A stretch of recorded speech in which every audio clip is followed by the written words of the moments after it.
नमस्कार विद्यार्थी मित्रांनो, परीक्षेची तयारी माझ्यासोबत या आपल्या अभ्यास मालिकेत मी एफ.डी. विजय तुमचं स्वागत करतो. आपल्या इंजिनिअरिंग टेक मंत्रा या वेबसाईटवरती तुम्ही कॉम्पिटेटिव्ह एक्झाममध्ये MPSC 2021 इंजिनिअरिंगची परीक्षा म्हणजे जी 30 एप्रिलला होण्याची शक्यता आहे आणि MPSCची 2022ची परीक्षा 26 नोव्हेंबरला होण्याची शक्यता आहे. त्याचा आपण अभ्यास करणार आहोत. यावर्षी सिलेबस बदलल्यामुळे लेखी पूर्वपरीक्षा जी आहे ती 100 ऐवजी 200 गुणांची केलेली आहे आणि लेखी पूर्वपरीक्षेचा सिलेबसही बदललेला आहे.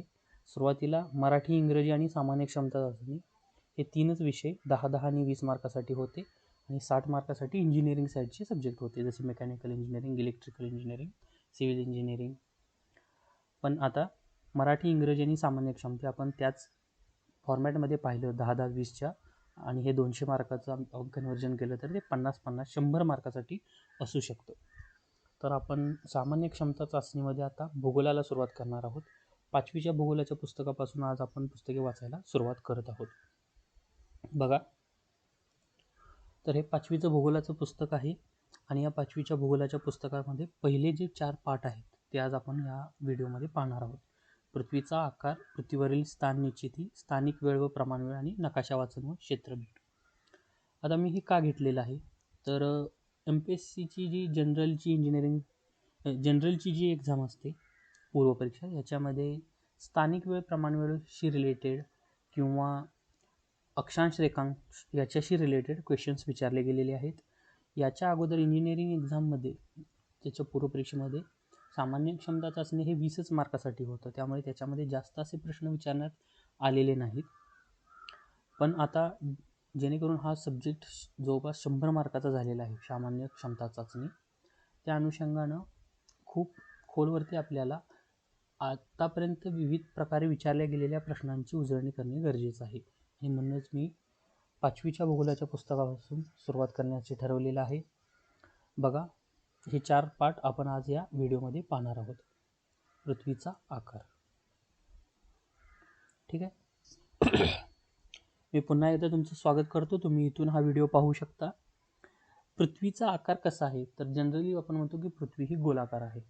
पूर्णपणे गोल, एक्झॅक्ट गोल पृथ्वी आहे असं नाही, गोलाकार आकार आहे. आणि आत्ता विविध प्रकारचे उपग्रह अवकाशात सोडल्या गेल्यामुळे आपल्याला पृथ्वीची विविध अंगाने छायाचित्रे मिळाली आणि आपण त्याच्यातून सांगू शकतो की पृथ्वी ही गोल आहे. पण जुन्या काळात कसं समजलं गेलं असावं की पृथ्वी गोल आहे, त्रिकोणी आहे, की सपाट आहे. तर याच्यासाठी 2-3 प्रकारचे एक्सपेरिमेंट हे सायंटिस्टनी करून पाहिलेले आहेत. तर त्यांचं पहिलं ॲझम्पशन असं होतं की सूर्य हा गोल आहे, चंद्र हा गोल आहे. आता सूर्य आपण गोल कधी पाहतो? गोल आहे का सूर्य? तर वर्तुळाकार दिसतो आपल्याला. पौर्णिमेस जे चंद्रबिंब दिसतं ते वर्तुळाकार दिसतं, वर्तुळाकारचं. आणि आपण जर सूर्योदयाच्या वेळी किंवा सूर्यास्तावेळी पाहिला तर आपल्याला त्याचाही वर्तुळाकार असा आकार दिसतो. मग ह्याच्यावरून त्यांनी असं ॲझम्पशन केलं की पृथ्वी ही गोल आहे, सूर्यचंद्र गोल आहेत म्हणजे पृथ्वी ही गोल आहे. दुसरं ॲझम्पशन अशा पद्धतीनं होतं की पृथ्वीची सावली चंद्रावर पडायची आणि त्यामुळे चंद्राच्या वेगवेगळ्या कला दिसायच्या आणि ती जी सावली पडलेली असायची चंद्रग्रहणच्या वेळेला, ती सावली गोलाकार असायची. जसं की सूर्यग्रहणच्या वेळेला, चंद्रग्रहणच्या वेळेला कंकणाकृती, जसं चंद्र सूर्याच्या मध्ये आल्यानंतर आपल्याला कंकणाकृती सूर्यग्रहण मिळतं, तसंच पृथ्वीची सावली चंद्रावर पडल्यानंतर आपल्याला चंद्रग्रहण पाहायला मिळतं. तर या गोष्टीमधून असा निष्कर्ष काढण्यात आला की पृथ्वी ही गोल आहे. आणि याच्यासाठी एक्सपेरिमेंट म्हणजे काय केला, एक प्लेट घेतली आणि प्लेट मेणबत्ती समोर धरली. प्लेटचा पृष्ठभाग ज्यावेळेला मेणबत्ती समोर येतो त्यावेळेला तो वर्तुळाकार दिसतो, पण प्लेटची जी कड आहे ती ज्यावेळेला मेणबत्तीच्या समोर धरली जाते त्यावेळेला ती एका रेषेसारखी दिसते, आयताकृती असं आपण म्हणू शकतो, त्याची जी थिकनेस असेल त्या हिशोबाने. पण चेंडू जर आपण मेणबत्तीच्या समोर धरला आणि तो असा फिरवला तरी तो आपल्याला वर्तुळाकारच दिसतो, त्याची सावली जी आहे ती आपल्याला वर्तुळाकार दिसते. आणि याच्यावरून हा निष्कर्ष काढण्यात आला की पृथ्वी ही गोल असावी. त्याचबरोबर मानवानं समुद्र प्रवास केला. माणूस एका ठिकाणाहून दुसऱ्या ठिकाणी सुरुवातीला समुद्राच्या मार्गे व्यापार करत होता. आणि जहाज ज्यावेळेला एखाद्या किनाऱ्यावरून दूर जायचं त्यावेळेला त्याला सुरुवातीला तिथली माणसं छोटी छोटी दिसायची, दिसेनाशी व्हायची. त्याच्यानंतर तिथली घरं आणि घराच्या पाठीमागे किंवा गावाच्या पाठीमागे एखादा डोंगर वगैरे असेल तर तो डोंगर लोकांना हळूहळू दिसेनासा व्हायचा. किंवा एखादं जहाज जर येत असेल किनाऱ्याकडे तर किनाऱ्यावरच्या माणसाला सुरुवातीला त्याचा झेंडा दिसायचा. त्याच्यानंतर पुढे आल्यानंतर त्याचं पूर्ण शीट दिसायचं आणि त्याच्यानंतर जवळ आल्यानंतर बोट दिसायची. कारण त्या दृष्टीपेक्षा, त्याच्या दृष्टीरेषेपेक्षा गोलाकार भाग असल्यामुळे पृथ्वीचा ते जहाज थोडंसं खालच्या बाजूला असायचं. तुम्ही या चित्रात ते पाहू शकता. तर या 2-3 गोष्टीवरून असं लक्षात आलं की पृथ्वी जी आहे ती गोलाकार आहे. बघा, आता पूर्ण अशी गोलाकार नाही. तुम्ही इथं जर पाहिलं, मी थोडंसं आणखीन झूम करतो, तर पृथ्वीचा आकार हा पूर्ण गोलाकार नाही. पृथ्वी ही स्वतःभोवती फिरते आणि स्वतःभोवती फिरताना विषुववृत्तावर जो आहे ती थोडीशी फुगीर झालेली आहे आणि ध्रुवीय भागात ती थोडीशी चपटी झालेली आहे. विषुववृत्तावरती ती फुगीर झाल्यामुळे विषुववृत्तीय व्यास जो आहे पृथ्वीचा 3×2 व्यास किंवा आपण त्याला डायमीटर म्हणतो. पृथ्वीचा जो डायमीटर आहे विषुववृत्तीचा तो आहे 12,756 किलोमीटर. बघा इथे तुम्हाला दिसतंय लिहिलेलं की पृथ्वीचा जो व्यास आहे कुठला विषुववृत्ताचा तो 12,756 किलोमीटर इतका आहे. आणि पृथ्वीचा जो ध्रुवीय व्यास आहे म्हणजे 2 ध्रुवांना जोडल्यानंतर पृथ्वीच्या केंद्रकातून 2 ध्रुवांना जोडणारी जी लाईन ड्रॉ केली जाते तर त्याचं अंतर जे आहे ते 12,714 किलोमीटर आहे. काही पुस्तकात तुम्हाला सरासरी पृथ्वीचा व्यास किंवा सरासरी पृथ्वीचा डायमीटर पाहायला मिळेल 12,744. बघा लक्षात ठेवा, सरासरी पृथ्वीचा डायमीटर हा 12,744 किलोमीटर इतका आहे. ठीक आहे, तर ह्या धड्यामध्ये इतकंच आहे, विशेष असं काही नाही. ह्या 3 गोष्टी आहेत की पृथ्वी गोलाकार आहे हे जुन्या काळातील लोकांना कसं समजलं. या प्रकारचे प्रश्न तुम्हाला मुलाखतीमध्ये सुद्धा विचारले जाऊ शकतात आणि तुम्हाला जर हे बेसिक्स माहीत नसतील तर तुम्ही त्यावेळेला एकदम उत्तर देऊ शकत नाही. आपण याची स्वाध्यायामधील रिकाम्या जागा भरा हा भाग पाहू फक्त. तर कंसातील योग्य पर्याय निवडून रिकाम्या जागा भरा. किंचित चपटी, विषुववृत्तीय, फुगीर, अक्षवृत्तीय, वर्तुळाकार, सरळ रेषा, ध्रुवीय आणि गोलाकार. बघा, पृथ्वीचा टिंबाटिंबा व्यास 12,756 किलोमीटर आहे. तर हा जास्तवाला 12,714 आणि 12,756, 56 म्हणजे जास्त विषुववृत्ताजवळ आहे. तर विषुववृत्तीय याचं उत्तर आहे. बघा,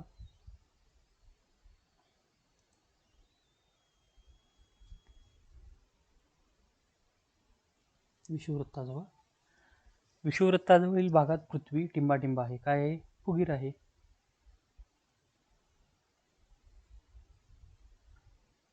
सूर्योदय व सूर्यास्ताच्या वेळी दिसणारे सूर्यबिंब त्याला टिंबाटिंबा दिसत होते.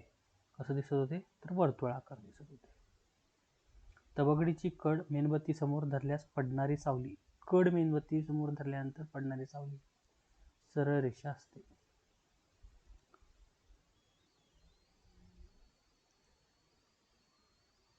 ठीक आहे, तर पहिल्या पाठामध्ये इतकंच आहे. आपण दुसरा पाठ पाहू. ठीक आहे, पृथ्वीवरील स्थान निश्चिती. आता बघा, पृथ्वी कशी आहे तर पृथ्वीचा आकार साधारण गोलाकार आहे आणि त्या साधारण गोलाकार असणाऱ्या ठिकाणचं, एखाद्या ठिकाणचं स्थान कसं फाइंड आउट करायचं, ते स्थान कसं निवडायचं, कसं शोधायचं.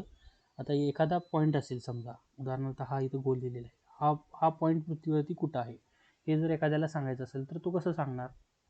ते सांगण्यासाठी या पृथ्वीवरती काल्पनिक रेषांची एक जाळी तयार केली जाते आणि त्या जाळीला वृत्त जाळी असं म्हटलं जातं.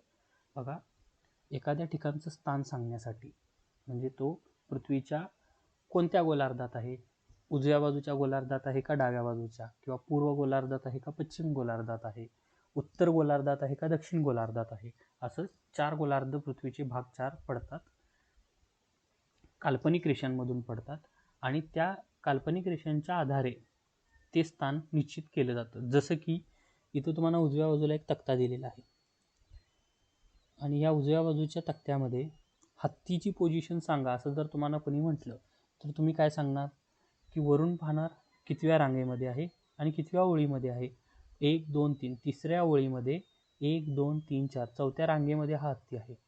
म्हणजे जसं की तुम्ही एखाद्या पॉईंटपासून उजवीकडे आणि एखाद्या पॉईंटपासून खालच्या बाजूला जर हा नकाशा असेल असं जर कन्सिडर केलं तर या पॉईंटपासून ही दिशा कोणती आहे, पश्चिम दिशा आहे. नकाशाची ही दिशा कोणती असते, उत्तर दिशा असते. तर दक्षिणेकडे तसेच पूर्वेकडे, पूर्व दक्षिण या बाजूला हा हत्ती आहे असं आपण म्हणू शकतो. आणि हत्तीचे जे पॉईंट आहेत म्हणजे जे कोष्टक आहे ते तिसरं आणि चौथं 3 4 3,4 म्हणू शकतो किंवा तिसरी ओळ चौथी रांग अशा पद्धतीने आपण सांगू शकतो. आणि हीच पद्धत पृथ्वीवरचं स्थान दाखवण्यासाठी वापरली जाते. बघा, तर पृथ्वीच्या ज्या काल्पनिक रेषा पृथ्वीवरती ओढल्या जातात आपण त्या रेषांच्या बाबत थोडीशी माहिती घेऊया. तर ह्या ज्या आडव्या रेषा पृथ्वीवरती तुम्हाला दिसत आहेत यांना अक्षवृत्त असं म्हटलं जातं. जे सगळ्यात मध्यभाग जे अक्षवृत्त पृथ्वीला 2 भागांमध्ये डिवाइड करतं त्या अक्षवृत्ताला विषुववृत्त असं म्हटलं जातं. त्या अक्षवृत्ताचा व्यास डायमीटर, त्या अक्षवृत्ताचा व्यास, बघा मी शब्द वापरतोय अक्षवृत्ताचा व्यास, बाकीच्या अक्षवृत्तांचा व्यास किंवा डायमीटर हा कमी कमी होत जातो.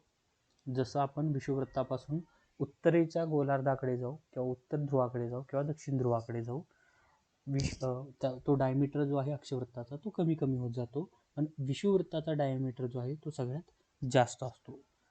विषुववृत्त या अक्षवृत्ताचा डायमीटर, आणि ही जी आडव्या रेषा असतात त्यांना अक्षवृत्त असं म्हटलं जातं.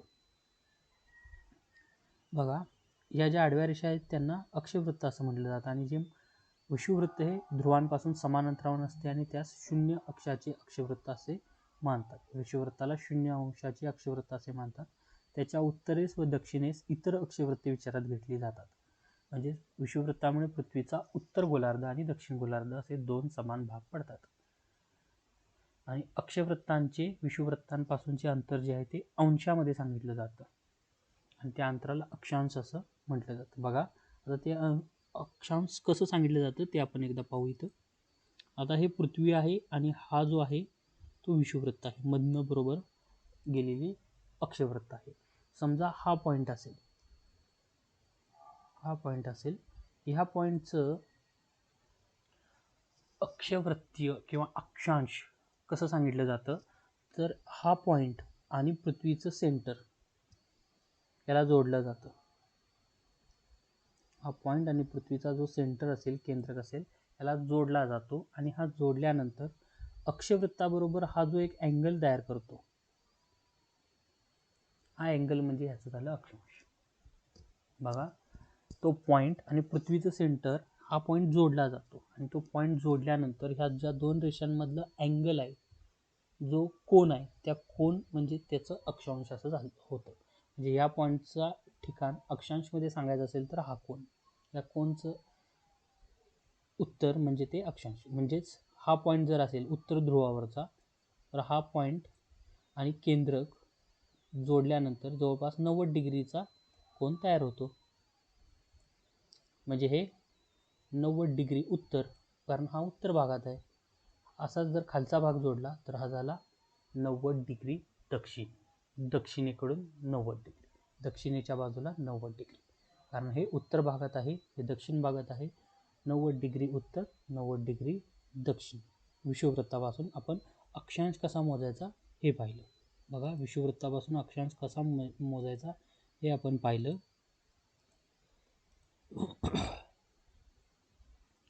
इथं काय लिहिले बघा, अक्षवृत्ते विषुववृत्ताच्या दोन्ही बाजूस असतात, त्यामुळे त्यांचा उल्लेख करताना दिशा सांगणे आवश्यक असतं. केवळ 25 अंश असं न सांगता 25 अंश उत्तर किंवा 25 अंश दक्षिण असे सांगितले जाते.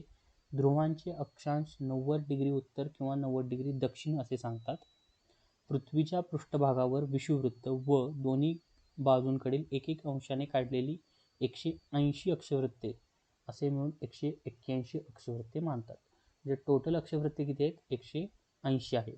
आता वृत्तजाळी तयार होण्यासाठी, म्हणजे जसं आपण आता ह्या तक्त्यावरती पाहिलं की जशा आडव्या ओळी आहेत, जशा आडव्या ओळी आहेत तशा उभ्या रांगा आहेत. मग याच्यावरती उभ्या ज्या काढल्या जातात रेषा, दोन्ही ध्रुवांना जोडणाऱ्या, दक्षिण ध्रुवापासून उत्तर ध्रुवाला आणि पृथ्वीच्या पृष्ठभागावरून जाणारी काल्पनिक रेषा जी आहे तिला रेखावृत्त असं म्हटलं जातं. आणि अशी रेखावृत्त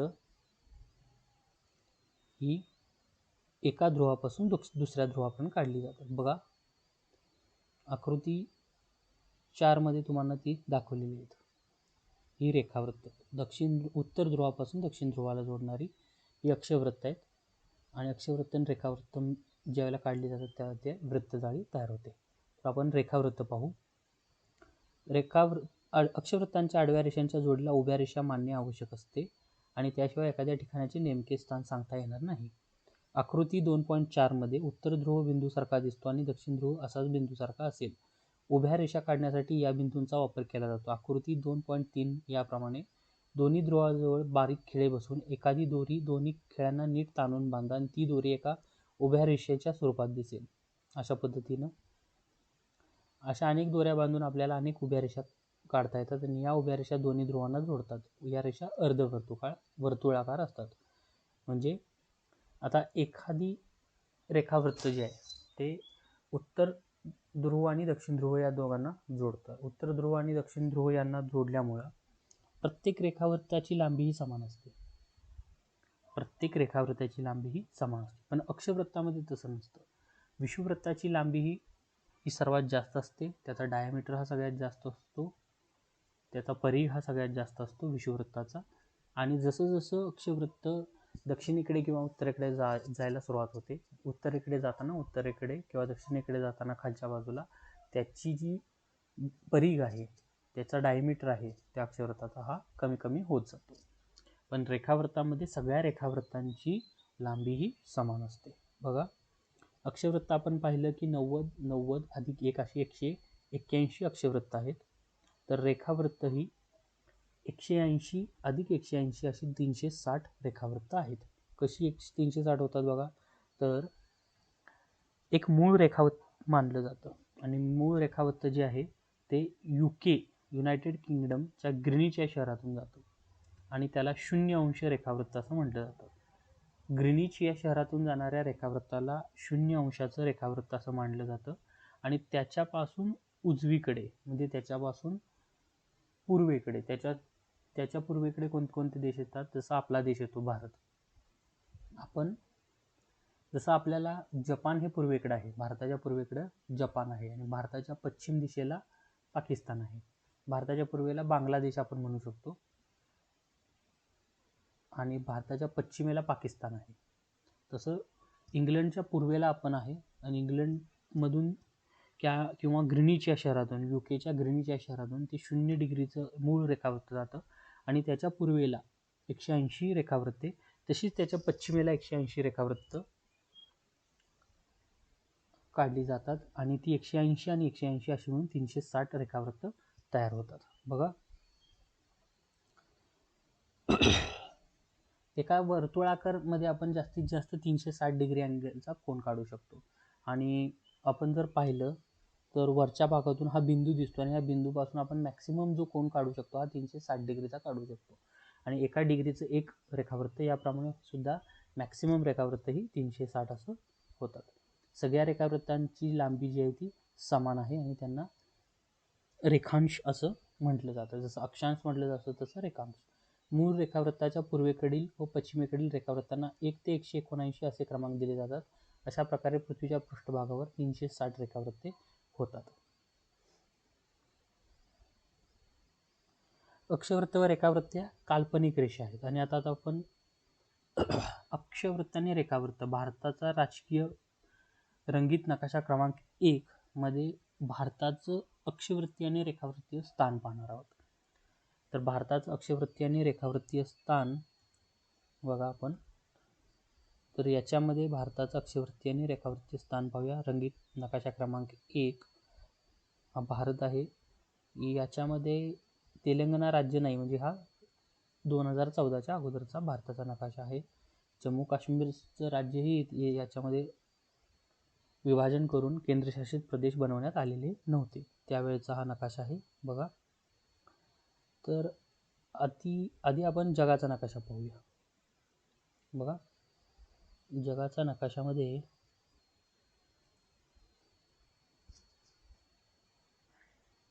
मला वाटतं पूर्ण नकाशाचा दिसतो.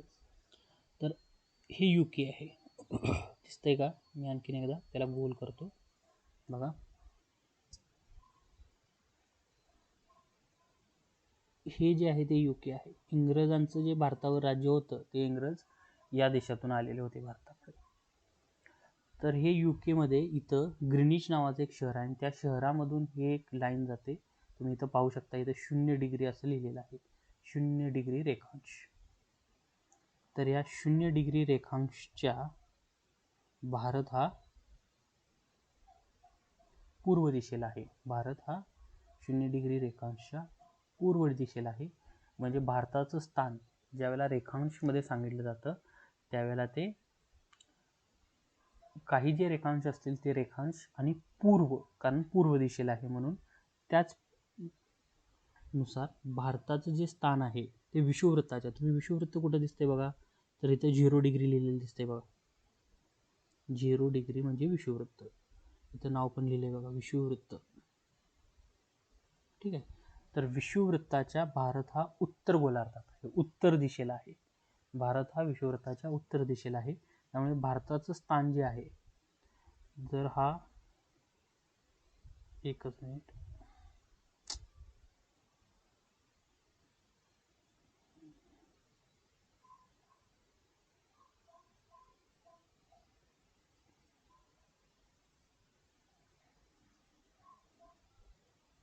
बघा सेंटर पॉईंट झाला. हे विषुववृत्त जातं इथून असं आणि हे 0 डिग्री रेखावृत्त जातं. तर भारत हा या भागात आहे.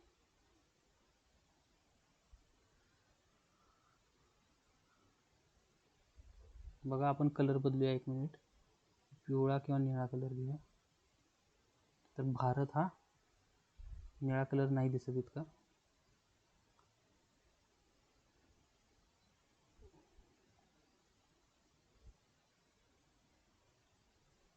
तर भारत हा या भागात आहे आणि या भागामध्ये असल्यामुळं आपण याला म्हणू शकतो भारत हा विषुववृत्ताच्या उत्तर दिशेला आहे. विषुववृत्ताच्या उत्तर दिशेला आहे. त्याचप्रमाणे 0 डिग्री रेखावृत्ताच्या पूर्व दिशेला आहे. त्यामुळे भारताचं स्थान सांगताना उत्तर आणि पूर्व या दोन प्रकारचे आपल्याला शब्द वापरावे लागतात. टिंबाटिंबा रेखांश पूर्व आणि टिंबाटिंबा अक्षांश उत्तर, अशा पद्धतीने आपल्याला हे वापरावं लागतं. आता आपण भारताचं जे स्थान आहे नकाशामध्ये ते पाहणार आहोत. त्याच्या आधी आपण हा नकाशा जो आहे तो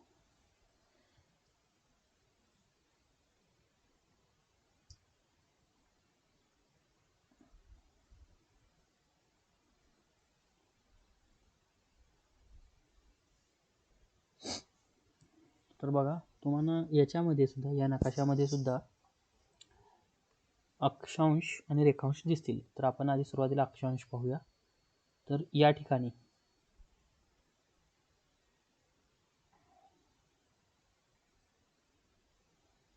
तुम्ही आकडा पाहू शकता. तर इथं 8 लिहिलेलं आहे. तर 8 हे अक्षांश आहे, ह्या आडव्या रेषा आहेत. 8 अक्षांश उत्तर ते भारताचं स्थान तुम्ही इथं पाहू शकता 36 आणि 36 पेक्षा थोडंसं जास्त, म्हणजे 8 ते 36. 8 ते 36 आपण त्या ठिकाणी मेन्शन किती केले ती व्हॅल्यू पाहूया, बघूया.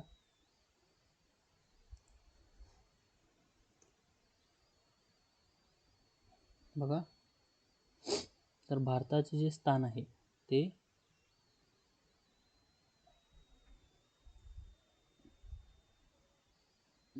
एक मिनिट,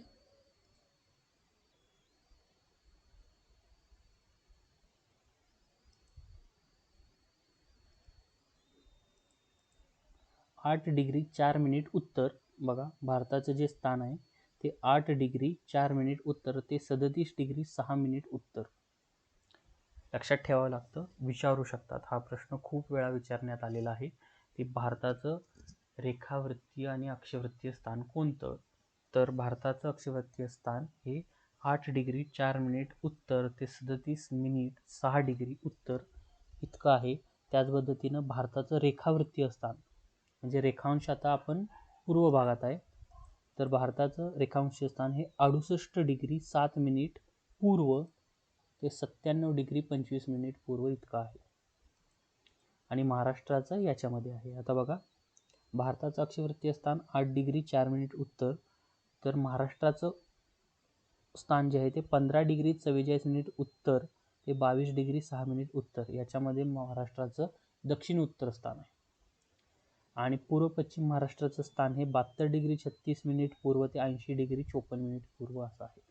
तर हे भारताचं स्थान आणि महाराष्ट्राचं स्थान अक्षवृत्ती आणि रेखावृत्ती आपण पाहिलं. 8°4' उत्तर ते 37°6' उत्तर, 68°7' पूर्व ते 97°25' पूर्व. महाराष्ट्राचं स्थान पाहिलं तर 15°44' उत्तर ते 22°6' उत्तर आणि 72°36' पूर्व ते 80°54' पूर्व. हे महाराष्ट्राचं आणि भारताचं अक्षवृत्तीय आणि रेखावृत्तीय स्थान आहे.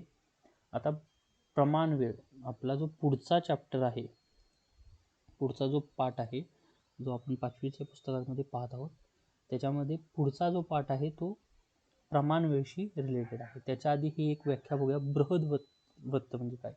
तर सर्वात जास्त लांबी ही वृषवृत्ताची आणि रेखावृत्तांची असते आणि यामुळे पृथ्वीचे 2 समान भाग पडतात. आणि असं असल्यामुळं त्या सर्वात जास्त लांबीच्या वृत्तांना बृहद्वृत्त असं म्हटलं जातं. प्रकाशवृत्त सुद्धा एक बृहद्वृत्त आहे, कारण प्रकाशवृत्त पृथ्वीच्या एका भागावरती अंधार असतो, एका भागावरती उजेड असतो, प्रकाश असतो. त्यामुळे पृथ्वीचे 2 भागामध्ये डिव्हिजन होतं आणि त्यावेळेला मात्र जे प्रकाशवृत्त असेल त्या प्रकाशवृत्ताला बृहद्वृत्त असं म्हटलं जातं. ठीक आहे. आपण आता तिसरा चॅप्टर पाहू, स्थानिक वेळ व प्रमाण वेळ. स्थानिक वेळ, प्रमाण वेळ हे पाहताना आता बघा,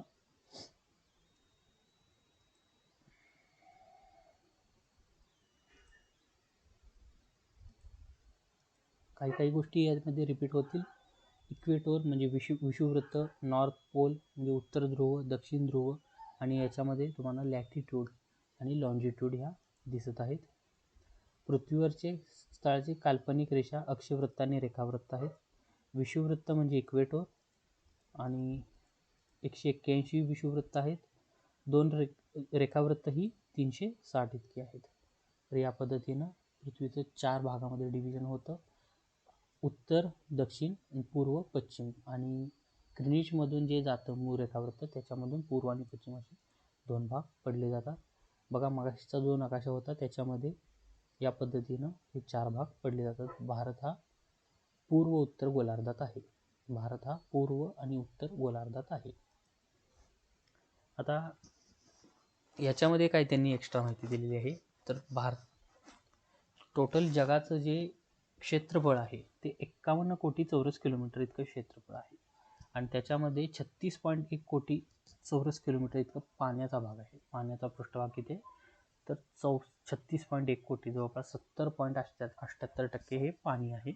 14.9 कोटी जे आहे ते जमीन आहे. जमिनीचं क्षेत्र आहे 14.9 कोटी चौरस किलोमीटर, जे पूर्ण क्षेत्रफळाच्या 29.22% आहे.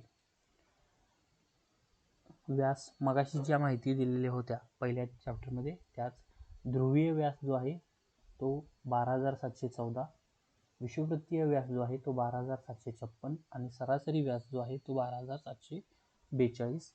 याच्यावरूनच हा परिघ काढलेला आहे. पृथ्वी ही गोलाकार आहे, या पद्धतीने हा परिघ काढलेला आहे.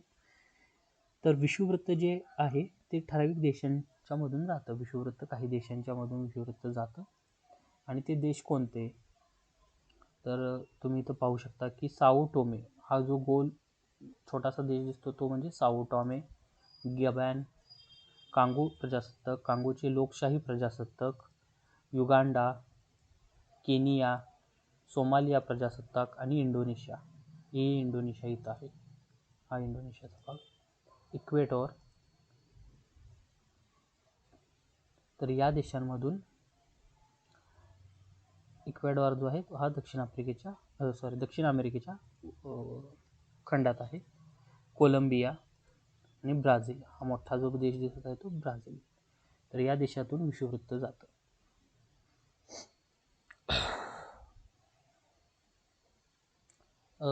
या नकाशांमध्ये तुम्ही इथे एक भारताच्या बाजूला इथं हा छोटासा गोल दिसतोय का बघा, हा लाल गोल दिसतोय का, तर हा मालदीव देश आहे. आणि या मालदीव देशाच्या मधून सुद्धा विषुववृत्त जातं. म्हणजे यांच्या जमिनीवरून विषुववृत्त जात नाही, पण यांच्या पाण्याचा जो सरफेस आहे, या पाण्याच्या सरफेसमधून हे विषुववृत्त जातं. तर त्याचं डिग्री बघा, आता तुम्ही इथे लिहिलेलं आहे. माले देशामधलं हे जे बेट आहे, त्या बेटाचं अक्षवृत्तीय आणि रेखावृत्तीय स्थान आपण पाहणार आहोत. या पॉईंटचं, हा पॉईंट कुठं आहे, तर हा पॉईंट बघा 0 डिग्री 17 मिनिट 35.56 सेकंद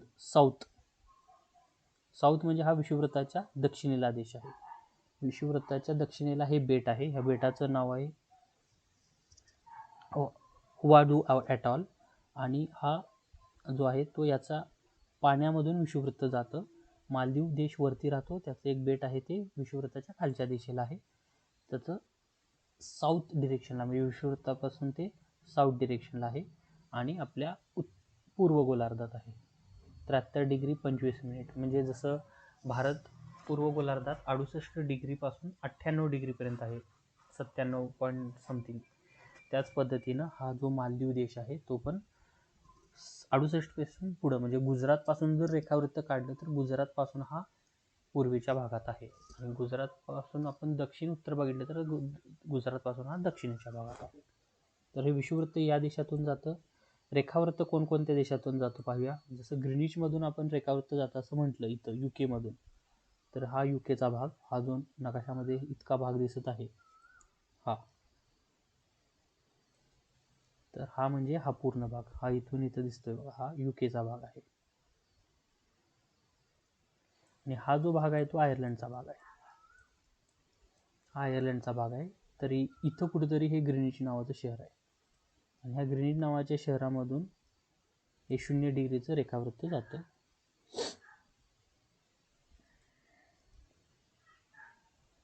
तर कोणकोणत्या देशातून रेखावृत्त जातं, तर UK, हा खालचा फ्रान्स, त्याच्यानंतरचा हा स्पेन, अल्जेरिया, माली, बुर्किनो फासो, टोगो आणि घाना या देशातून रेखावृत्त 0° रेखावृत्त किंवा मूळ रेखावृत्त हे या देशांमधून जातं. आणि इंटरनॅशनल डेट लाईन जी आहे, म्हणजे 180 डिग्रीचं रेखावृत्त हे कोणकोणत्या देशातून जातं, तर हे या नकाशामध्ये दाखवलेलं आहे. किंवा इथंही तुम्ही पाहू शकता की 0 डिग्रीचं रेखावृत्त 180 रेखावृत्त जे आहे ते कोणत्या देशातून जातं, तर तुम्ही इथं ते देश पाहू शकता. तर हा माणूस त्यातीलच एका बेटावरती उभा आहे. आणि त्या देशामध्ये उभारल्यानंतर त्या ठिकाणाहून तो जर त्याच्या डावीकडे गेला तर तो काल मध्ये जातो, आणि उजवीकडे गेला तर आज मध्ये जातो. तर हे कालमध्ये गेला आणि आजमध्ये आला, ह्याचं काय लॉजिक आहे हे मी तुम्हाला आता सांगणार आहे. बघूया. बघा,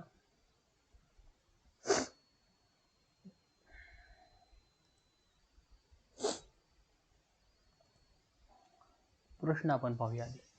तर प्रश्न असा विचारला जातो, MPSC मध्ये हा विचारलेला प्रश्न आहे की जर भारतामध्ये प्रमाण वेळ दुपारची 12 अशी असेल, प्रमाण वेळ म्हणजे त्या ठिकाणची वेळ दुपारची 12 अशी असेल, तर त्याच वेळी अनुक्रमे ग्रीनिच व आंतरराष्ट्रीय वाररेषा, ग्रीनिच म्हणजे 0 डिग्री रेखांश मूळ रेखांश, आणि आंतरराष्ट्रीय वाररेषा म्हणजे 180 डिग्री रेखांश, या रेखावृत्तावर वेळ काय असेल.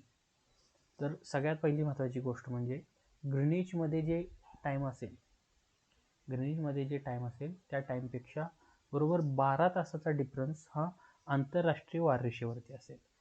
तुम्ही पर्याय जर पाहिले तर 6:30 वाजता सकाळ, संध्याकाळ 6:30, किंवा सायंकाळ 6:30 सकाळ 6:30 12 तासाचा डिफरन्स या दोन्हीमध्ये तुम्हाला दिसतोय. म्हणजे पर्याय क्रमांक 1 किंवा पर्याय क्रमांक 2 हे ह्या रिलेशनवरती तुम्ही ठरवू शकता की पर्याय क्रमांक 3 मध्ये 6:30 आणि 5:30 लिहिलेलं आहे, म्हणजे हे होत नाही. किंवा पर्याय क्रमांक 4 मध्ये 6:30 आणि 5:30 लिहिलेलं आहे, त्यामुळे हाही पर्याय होत नाही. म्हणजे पर्याय क्रमांक 1 किंवा पर्याय क्रमांक 2 या दोन्हीतच याचं उत्तर असणार आहे. आणि ते उत्तर आता काय असणार आहे ते पाहूया. भारतामध्ये दुपारचे 12 वाजले असतील तर तिथं किती वाजले असणार? कुठे? ग्रीनिच या ठिकाणी, जिथं शून्य रेखावृत्त आहे. बघा, तर याचा असा अभ्यास केला जातो.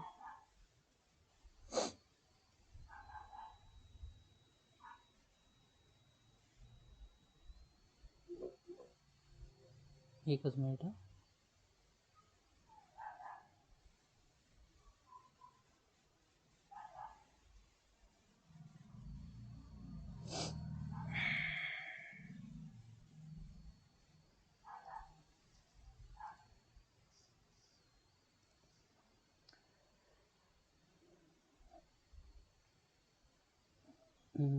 PPT मध्ये सांगितलं पाहिजे.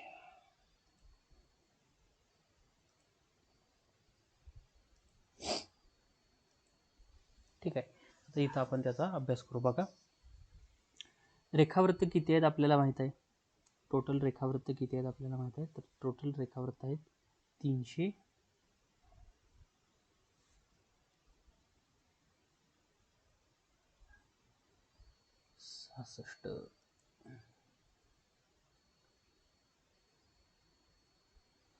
टोटल रेखावृत्त आहे 360, सॉरी 66 नाही, 360.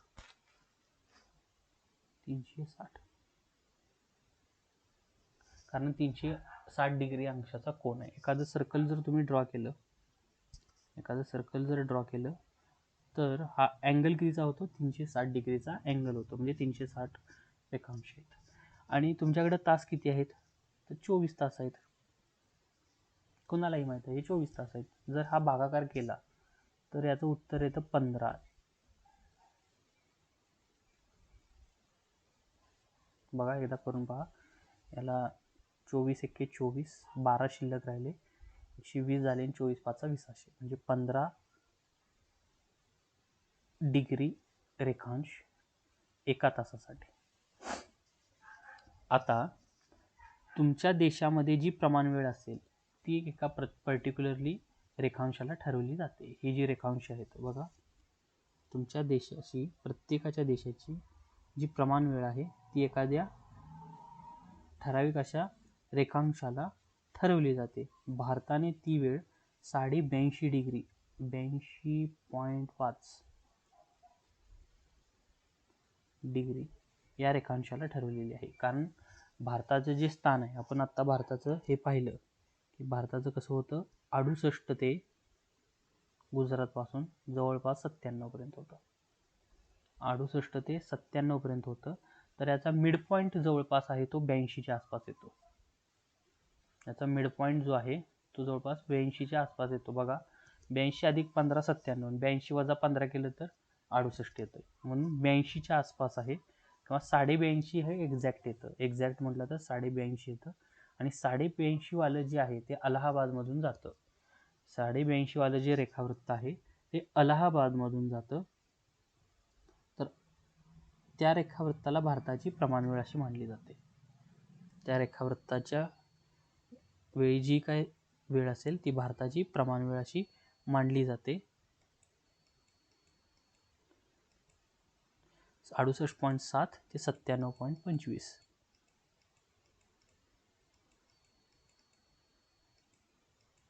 एक मिनिट, आता ते कुठे गेली बघूया.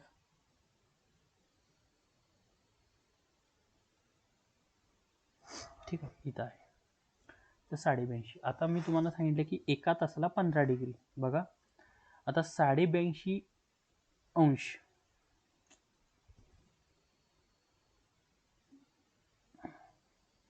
मिनिट,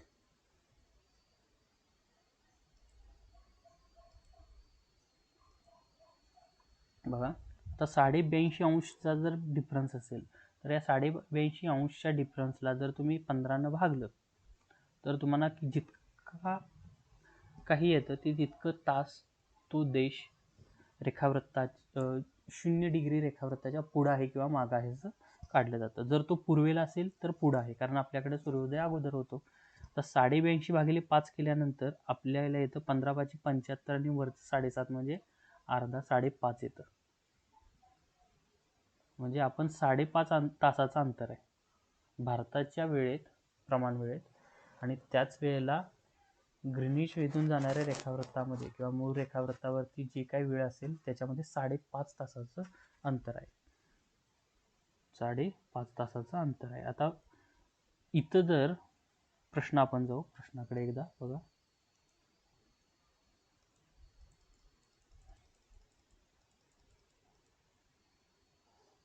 प्रश्नाकडे आलो आपण बघा.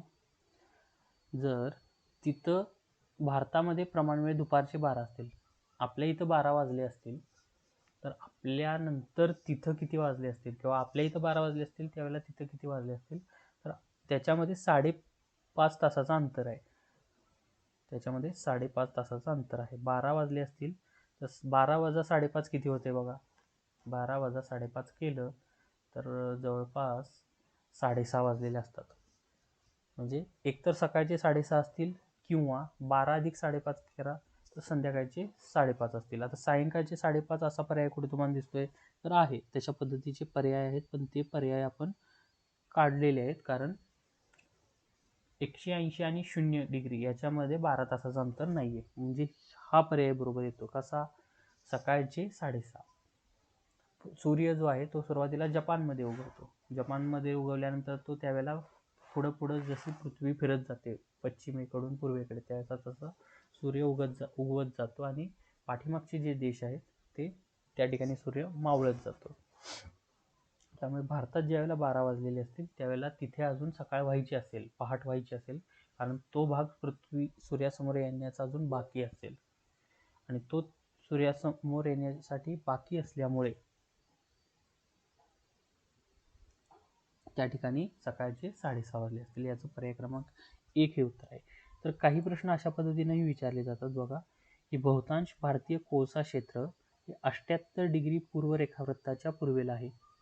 आता तुम्हाला हे माहीत पाहिजे की 78 डिग्री पूर्व रेखावृत्त नक्की कुठून जातं, कोणकोणत्या राज्यांना ते छेद करून जातं. तर तुम्ही याच्यामध्ये पाहिलं तर जवळपास 78 डिग्री रेखावृत्ताच्या पूर्वेला उत्तर प्रदेश, बिहार, झारखंड, छत्तीसगड, वेस्ट बंगाल ही राज्ये आहेत. आणि भारताच्या एकूण कोळसा उत्पादनाच्या 50% कोळसा हा ओडिसा, छत्तीसगड आणि झारखंड या राज्यांमधून येतो. तर तुम्हाला अशा पद्धतीच्या प्रश्नांसाठी सुद्धा रेखावृत्त आणि अक्षवृत्त हे समजून घेणं गरजेचं आहे. ठीक आहे. म्हणजे तुम्हाला आपण जे 5वीच्या पुस्तकाचा अभ्यास करतोय त्याच्यामधील 3ऱ्या धड्यामध्ये स्थानिक वेळ आणि प्रमाण वेळ असे दिलेले आहेत. तर स्थानिक वेळ म्हणजे काय? आता भारतामध्ये बघा, सूर्य आपल्या डोक्यावरती आला की त्यावेळेला आपले 12 वाजले, मध्याह्न झालं किंवा 12 वाजले असं म्हटलं जातं. ठीक आहे, ती झाली भारताची स्थानिक वेळ. पण गुजरातमध्ये आणि अरुणाचल प्रदेशमध्ये एकाच वेळेला सूर्य डोक्यावरती नसणार आहे. सुरुवातीला तो अरुणाचल प्रदेशच्या वरती येईल, त्यावेळेला तिथे लोकांच्या डोक्यावरती असेल. त्याच्यानंतर तिथलं रेखांश जे आहे ते जवळपास 97 आहे. गुजरातमधलं रेखांश जे आहे ते जवळपास 68-70 आहे. म्हणजे याच्यामध्ये जो अंतर आहे तो जवळपास 30 डिग्री रेखांश इतका अंतर आहे. म्हणजे 2 तासाचा फरक पडतो. सूर्याला अरुणाचल प्रदेशवरून गुजरातपर्यंत येण्यासाठी 2 तासाचा वेळ लागतो. त्यामुळे गुजरातमधलं टायमिंग आणि अरुणाचल प्रदेशमधलं टायमिंग हे एक असावं, याच्यासाठी भारताच्या मधून 82 डिग्री रेखांशमधून जी काही लाईन जाते, रेखावृत्त जातं, त्यावेळेला सूर्य ज्यावेळेला असेल तर ज्यावेळेला 12 वाजले त्यावेळेला पूर्ण भारतात 12 वाजले असं आपण म्हटलं जातो. तर ती भारताची झाली प्रमाण वेळ. त्या ठिकाणी तुमची सावली जर सर्वात कमी पडत असेल तर त्या ठिकाणी त्याला स्थानिक वेळ किंवा 12 वाजले असं म्हणू शकतो आपण.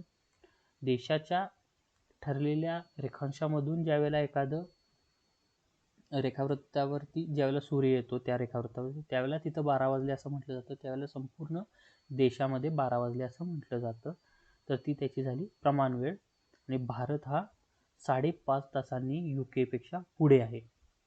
तर कुठला देश किती तासांनी पुढं आहे आपल्या आसपासची आपण तेही पाहूया. त्याच्या आधी आणखीन एक गोष्ट पाहणार आहोत की आता भारतामध्ये अशा पद्धतीनं एकच वापरलं जातं, त्याला टाईम झोन म्हटलं जातं. एकच टाईम झोन 5.5 तासाचंच आपण ओव्हरऑल वापरतो.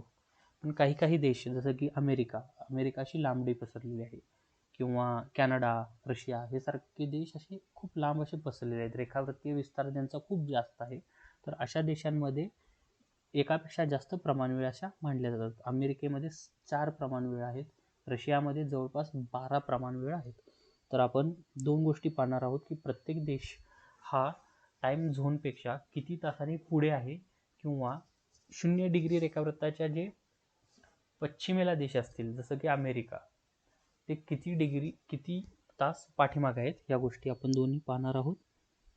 त्याच्यानंतर या व्हिडिओमध्ये आपण इथंच थांबणार आहोत. बघा, तर आपण सुरुवातीला काय पाहणार आहोत की प्रत्येक देश हा किती डिग्रीने समोर आहे, पुढं आहे आणि पाठीमाग आहे. आपण सुरुवातीला भारतासाठी पाहू. हे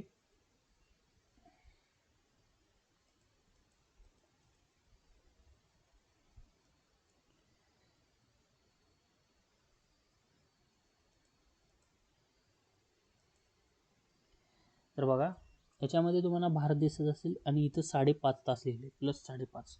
आता तुम्हाला याच्यामध्ये क्लिअर दिसतंय की नाही मला नक्की सांगता येणार नाही, तुम्ही चेक करा. बघा इथं प्लस 5.5 तास लिहिले. पण नेपाळ म्हणजे भारताचा हा जो भाग आहे, अरुणाचल प्रदेश वगैरे, इथं हा प्लस 5.5च असणार आहे. पण नेपाळने त्यांचा जो टाईम झोन पकडलेला आहे तो प्लस 5.25चा आहे. भूटानने जो त्यांचा टाईम झोन पकडलेला आहे तो प्लस 6चा आहे. भूटानचा जो टाईम झोन आहे तो प्लस 6चा आहे. नेपाळचा 5.25चा आहे. भारताचा जो आहे तो 5.5 आहे. पाकिस्तान प्लस 5, म्हणजे पाकिस्तानपेक्षा आपण अर्धा तास पुढं आहोत. अफगाणिस्तानचा 4.5 आहे. इराणचा 3.5 आहे. बघा इथं तुम्ही पाहू शकता. श्रीलंकेचा तर तुम्ही पाहिला तर श्रीलंकेचा पण 5.5 आहे, आपल्या इतकाच. लक्षद्वीपचा 5.5 आहे. मालदीवचा मात्र 5 आहे. पाकिस्तानचा जसा 5 आहे तसा मालदीवचा 5 आहे. तुम्ही काही आणखीन देश इथे तुम्हाला दिसत असतील. सौदी अरेबियाचा प्लस 3 आहे. आता एखाद्या देशाचा जो टाईम झोन आहे तो भारताच्या टाईम झोनपेक्षा जर प्लसनं पुढं असेल, आता भारताचा 5.5 आहे, जपानचा प्लस 9 आहे, याचाच अर्थ काय, जपानमध्ये सूर्य अगोदर उगवतो. तुम्ही जर पाहिलं तर इथं एखादं उदाहरण आपण पाहूया. इराणचा आहे प्लस 3.5, म्हणजेच इराणमध्ये सूर्य भारतापेक्षा 2 तास लेट उगवतो. भारतात 2 तास अगोदर उगवतो, 5.5 वाजता प्लस 5.5 आहे भारताचा, आणि त्यांचा प्लस 3.5 आहे इराणचा. पाकिस्तानचा प्लस 5 आहे. अफगाणिस्तानचा प्लस 4.5 आहे. आणखीन काही गोष्टी याच्यामध्ये आपण पाहू शकतो का. आपण मायनस कोणाकोणाचा आहे तो पाहूया. याच्यामध्ये आपल्याला बाहेर पडावं लागेल. सुरुवातीला थोडंसं झूम आउट केलं पाहिजे.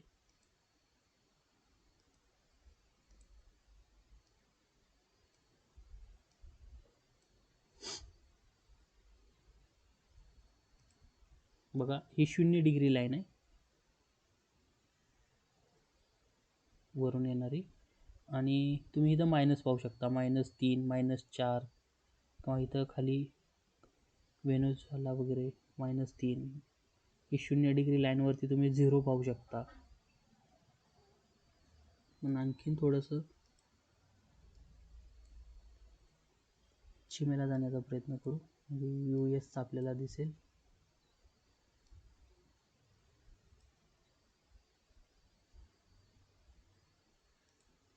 बघा US तुम्ही बघू शकता -6 आहे, -7 आहे, -8 आहे आणि -9 आहे. US मध्ये 4 टाईम झोन आपण मगाशी वाचलेलं होतं. तर ते 4 टाईम झोन कोणकोणते आहेत, -6, -7, -8 आणि -9. एका तासाने त्यांचे 4 वेगवेगळे टाईम झोन आहेत. ठीक आहे. आणखीन एक गोष्ट मी तुम्हाला दाखवणार होतो की हे जे देश आहेत ह्या देशांचं क्षेत्रफळ एक मिनिट. मगाशी आपण क्षेत्रफळ पाहिलं. एक मिनिट.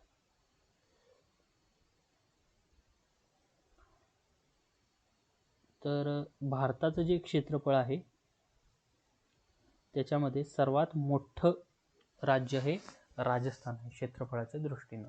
मगाशी आपण पूर्ण जगाच्या दृष्टीनं जमिनीचं क्षेत्रफळ हे 30% आहे असं पाहिलं. 29 पॉईंट समथिंग काहीतरी टक्के आहे पाहिलं. तर त्याच्यामध्ये भारताचं जे क्षेत्रफळ आहे ते 32,87,263 चौरस किमी इतकं आहे आणि जगामध्ये भारताचा 7वा नंबर लागतो क्षेत्रफळाच्या दृष्टीनं. आणि सर्वात जास्त क्षेत्रफळ हे भारतामध्ये राजस्थान या राज्याचं आहे. महाराष्ट्राचं जे आहे ते 3 नंबरला आहे. राजस्थान, मध्य प्रदेश आणि महाराष्ट्र. महाराष्ट्राचं क्षेत्रफळ आहे 3,07,713 चौरस किलोमीटर. गोवा राज्याचं क्षेत्रफळ जे आहे ते सर्वात कमी आहे आणि महाराष्ट्राचं क्षेत्रफळ हे भारताच्या 9.36% आहे. आणि जगाच्या दृष्टीनं भारताचं क्षेत्रफळ हे 2.46% आहे आणि 7वा नंबर लागतो. आता जगामध्ये क्षेत्रफळ आपण बघूया तर रशियाचं क्षेत्रफळ सगळ्यात जास्त आहे. त्याच्यानंतर कॅनडा, अमेरिका, चीन, ब्राझील, ऑस्ट्रेलिया आणि त्याच्यानंतर भारत. बघा, Russia, Canada, China, America, Brazil, Australia आणि भारताचा 7वा नंबर लागतो. त्याच्यानंतर अर्जेंटिना, कझाकिस्तान, अल्जेरिया. एक मिनिट. अर्जेंटिना इथं आहे, कझाकिस्तान आणि अल्जेरिया. तर हे पहिले 10 देश आहेत. क्षेत्रफळाच्या दृष्टीनं इंडोनेशिया 15व्या नंबरला आहे. पहा, इंडोनेशिया हा जो आहे हा 15 नंबरला आहे. तर या व्हिडिओमध्ये आपण इथंच थांबूया. आपण 5वीच्या पुस्तकातले पहिले 3 पाठ पाहिले. 4था पाठ जो आहे तो खूप सिंपल आहे, तो तुम्ही करू शकता. नकाशा वाचन कशा पद्धतीनं केलं जातं. नकाशा वाचनमध्ये दिशादर्शक बाण कुठे दिला जातो, सूची कशी दिली जाते, सूचीमध्ये डोंगर, दरी, नदी किंवा वेगवेगळ्या ठिकाणचे रस्ते दाखवण्यासाठी कोणकोणत्या प्रकारची चिन्ह वापरली जातात हेच आहे याच्यामध्ये. याच्यामध्ये बाकीचं असं विशेष असं काही नाही. नकाशाचं वाचन कसं केलं जातं. तर पहिले 4 पाठ 5वीच्या भूगोलाच्या पुस्तकातले आता आपण इथे संपवलेले आहेत. तुम्हाला हा व्हिडिओ कसा वाटला हा नक्की सांगा. आणि याच्याशी रिलेटेड 10 MCQ एका गुगल फॉर्ममध्ये मी तयार केलेले आहेत आणि तो गुगल फॉर्म या यूट्यूबच्या डिस्क्रिप्शनमध्ये आहे. तुम्ही त्या डिस्क्रिप्शनमध्ये जाऊन त्या गुगल फॉर्मचे क्वेश्चन सॉल्व करून पहा. तुम्हाला हा व्हिडिओ कसा वाटला याच्याबद्दलची तुमची प्रतिक्रिया मला नक्की कळवा. तर आपण इथं थांबूया. धन्यवाद.